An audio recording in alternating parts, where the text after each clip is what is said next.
Assalamualaikum warahmatullahi wabarakatuh. Halo semuanya, perkenalkan nama kakak Muhammad Liliman Faluti. Sekarang kakak lagi menempuh pendidikan di Universitas Sultan Ageng Tirtayasa, jurusan Pendidikan Matematika semester 2. Di sini kakak mau menjelaskan materi tentang statistika ya. Yang seperti kalian tahu sendiri lah, statistika itu materi yang keluar waktu kita kelas 9 SMP ya. Kalau misalkan kalian sekarang lihatnya waktu kalian kelas 9 SMP ya, semoga ini bermanfaat buat kalian ya. Dikarenakan statistika tuh sebenarnya nggak cuma di kelas 9 SMP sih. Di SMA juga nanti ada, cuman lebih mendalamnya mungkin ya. Statistika di SMA itu mungkin lebih mendalamnya daripada statistika di SMP kelas 9. Oke, di sini kakak mau menjelaskan statistika. Semoga ini bermanfaat buat kalian semua. Bisa materi yang kakak berikan juga bisa, ya pokoknya bermanfaat buat kalian semua. Oke, statistika. Statistika ini kita akan bahas yang pertama itu tentang ukuran pemusatan data tunggal. Oke, ukuran pemusatan data tunggal. Ukuran pemusatan data tunggal ini kita akan membahas 3 materi. Yang pertama ada rata-rata hitung atau mean, yang kedua modus, dan yang ketiga ada median. Gitu. Nanti setelah kakak jelaskan pasti kalian tahu nih satu-satu ini apa gitu kan. Nanti mean itu apa, modus itu apa, median itu apa gitu kan. Yang kedua, ukuran pencarian data tunggal. Dan yang pertama ada jangkauan data. Yang kedua ada kuartil, dan yang ketiga ada jangkauan interkuartil. Oke, lanjut aja ya. Ini materi yang akan kita bahas pada video ini. Materi yang akan kakak bahas pada video ini. Yang pertama, kita akan membahas tentang ukuran data tunggal. Ukuran pemusatan data tunggal. Ukuran pemusatan data tunggal yang tadi ada 3. Itu yang pertama ada mean, dan yang kedua ada modus, dan yang ketiga ada median. Oke, lanjut ya. Materi yang pertama yaitu ada rata-rata hitung atau mean. Di sini ada rumusnya nih. Ini adalah rumusnya ya. Ini adalah rumus dari mean, yaitu jumlah semua nilai dibagi banyaknya data. Aduh, pasti kalian belum paham kan? Maksudnya jumlah semua nilai itu apa, banyak data itu apa. Oke, sini kakak kasih contoh soalnya. Ini satu contoh soal, kalian mungkin pasti akan paham gitu. Contoh, jika diberikan sebuah data nih, ada angka 5, 6, 6, 6, 7, 7, 8, 8, dan 9. Oke, hitunglah rata-rata hitungnya, hitunglah meannya gitu kan. Nah, jika kita lihat tadi dari rumusnya itu jumlah semua nilai per banyaknya data gitu kan. Jumlah semua nilainya itu berapa? Jumlah semua nilai itu kan ini kan. 5 ditambah 6 ditambah 6 ditambah 6 ditambah 7 ditambah 7 ditambah 8 ditambah 8 ditambah 9. Nah, itu adalah jumlah semua nilai. Jumlah semua nilai itu jumlah dari semua angka yang diberikan gitu. Jumlah semua nilainya.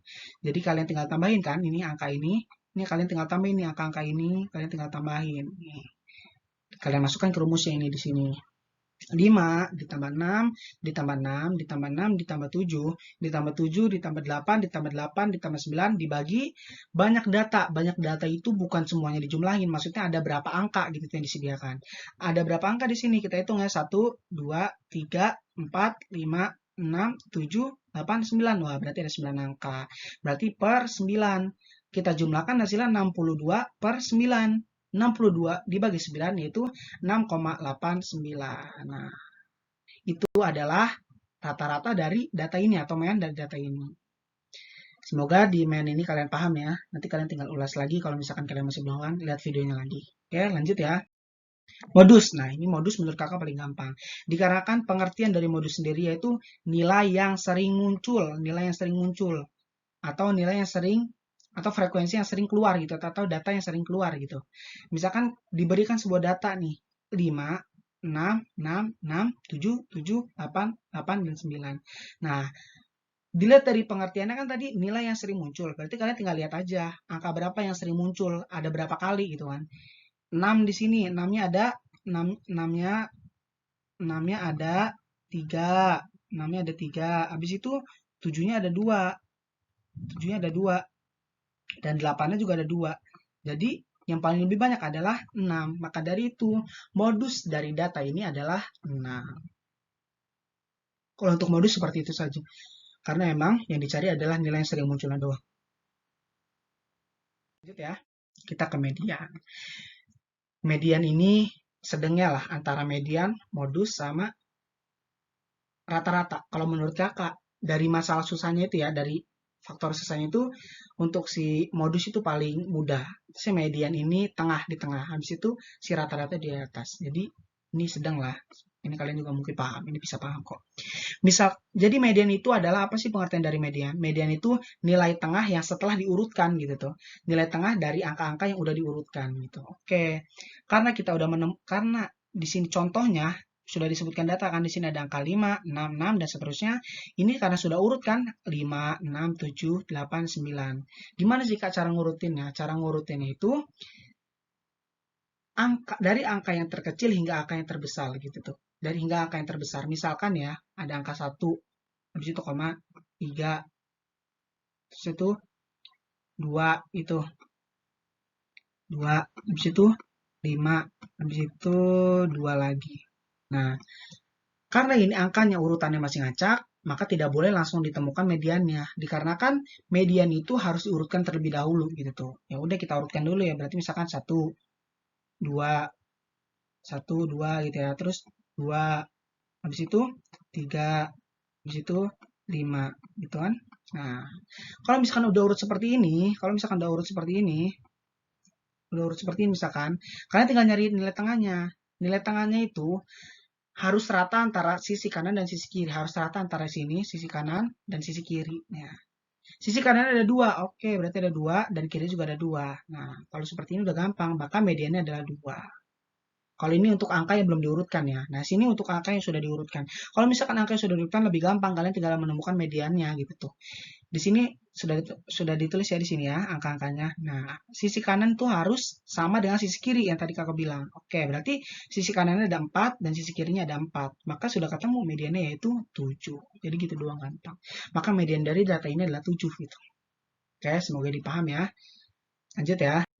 Oke, selanjutnya kita ke ukuran pencarian data tunggal. Karena tadi udah ukuran, karena tadi yang pertama itu kita kan udah ngebahas tentang ukuran pemusatan data tunggal ya kan. Sekarang kita bahas tentang ukuran pencarian data tunggal. Lanjut ya. Pertama ada jangkauan data. Jangkauan data itu apa Kak? Jangkauan data adalah selisih nilai tertinggi dengan nilai terendah dari suatu data. Nah, kalau misalkan dari pengertiannya kalian pasti udah paham nih. Jadi selisih antara nilai tertinggi dan terendahnya gitu tuh. Jangkauan juga bisa disebut dengan rentangan atau range gitu. Oke.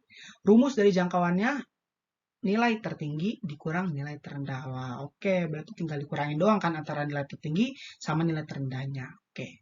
Misalkan diberikan contoh nih, ada angka ini 4, 5, 5 dan seterusnya ya. Ini kalian bisa lihat di sini.